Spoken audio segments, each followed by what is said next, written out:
Want to switch to Spectrum Mobile but keep your Verizon number? It's totally doable.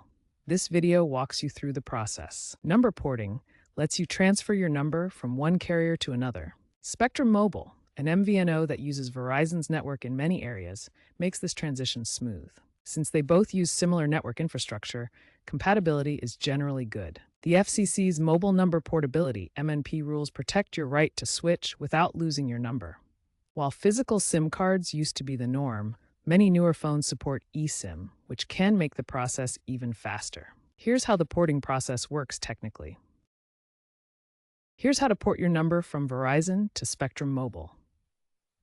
First, make sure your Verizon account is active and in good standing, with no outstanding balances. Contact Spectrum Mobile through their app, website, or by phone to start a new account or use an existing one. You'll need to provide your Verizon account details, including your account PIN, the last 4 digits of your social security number, and your billing zip code. Once submitted, Spectrum will handle the back-end transfer with Verizon's system.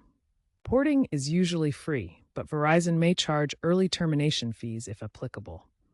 In most cases, expect the port to complete in 2 to 24 hours, though it can take up to 3 business days. Keep an eye out for potential delays, which can occur due to network upgrades or system overloads.